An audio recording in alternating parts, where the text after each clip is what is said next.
Chapter 31. Vronsky had not even tried to sleep all that night. He sat in his armchair, looking straight before him or scanning the people who got in and out.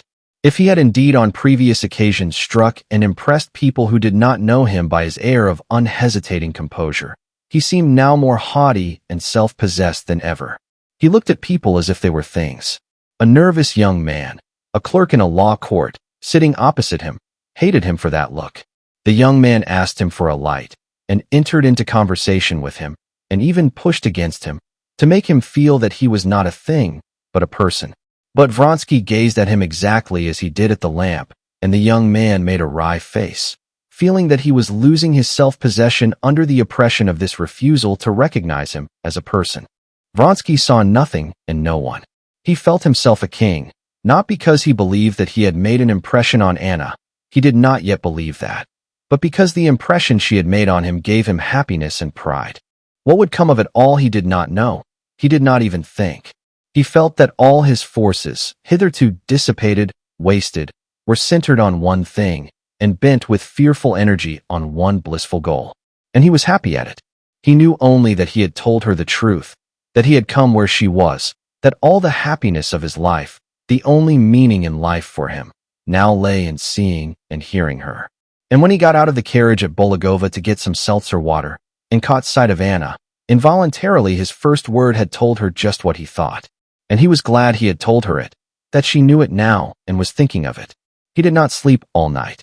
When he was back in the carriage, he kept unceasingly going over every position in which he had seen her, every word she had uttered, and before his fancy, making his heart faint with emotion, floated pictures of a possible future.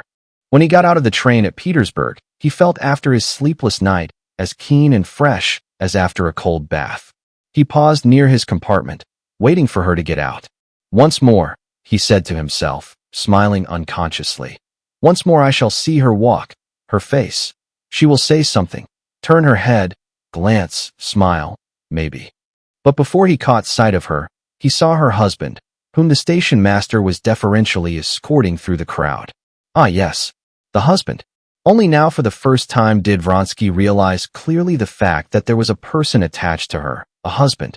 He knew that she had a husband, but had hardly believed in his existence, and only now fully believed in him, with his head and shoulders, and his legs clad in black trousers, especially when he saw this husband calmly take her arm with a sense of property. Seeing Alexei Alexandrovitch with his Petersburg face and severely self-confident figure, in his round hat, with his rather prominent spine, he believed in him, and was aware of a disagreeable sensation, such as a man might feel tortured by thirst, who, on reaching a spring, should find a dog, a sheep, or a pig, who has drunk of it and muddied the water. Alexei Alexandrovitch's manner of walking, with a swing of the hips and flat feet, particularly annoyed Vronsky.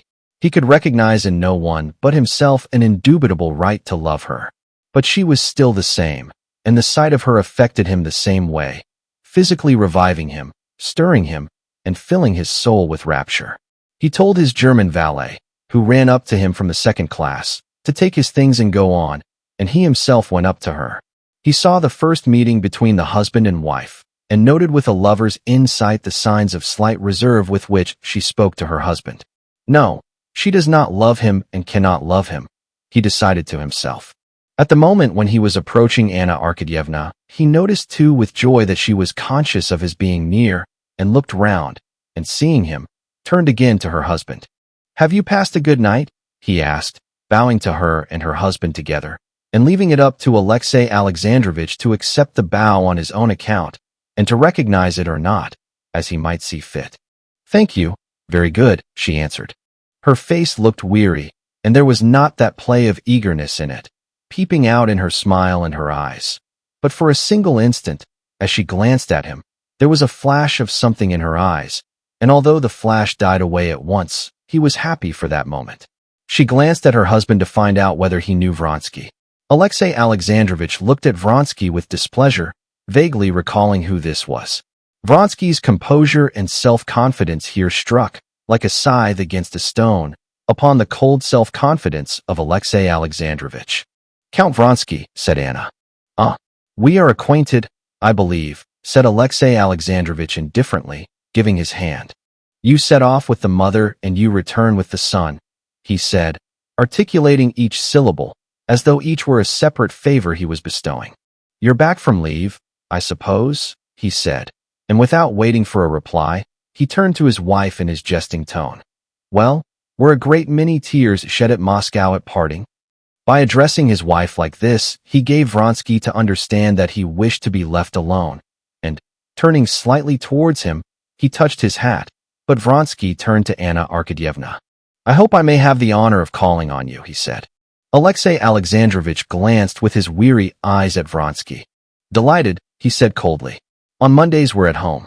Most fortunate, he said to his wife, dismissing Vronsky altogether, that I should just have half an hour to meet you, so that I can prove my devotion, he went on in the same jesting tone. You lay too much stress on your devotion for me to value it much, she responded in the same jesting tone, involuntarily listening to the sound of Vronsky's steps behind them. But what has it to do with me, she said to herself, and she began asking her husband how Seryoza had got on without her. Oh, capitally. Mariette says he has been very good, and I must disappoint you, but he has not missed you as your husband has. But once more merci, my dear, for giving me a day. Our dear Samovar will be delighted. He used to call the Countess Lydia Ivanovna, well known in society, a samovar, because she was always bubbling over with excitement. She has been continually asking after you. And, do you know, if I may venture to advise you, you should go and see her today. You know how she takes everything to heart. Just now, with all her own cares, she's anxious about the Oblonskys being brought together. The Countess Lydia Ivanovna was a friend of her husband's, and the center of that one of the coteries of the Petersburg world with which Anna was, through her husband, in the closest relations. But you know I wrote to her. Still she'll want to hear details. Go and see her, if you're not too tired, my dear. Well, Kondraty will take you in the carriage, while I go to my committee. I shall not be alone at dinner again. Alexei Alexandrovich went on, no longer in a sarcastic tone. You wouldn't believe how I've missed. And with a long pressure of her hand and a meaning smile, he put her in her carriage.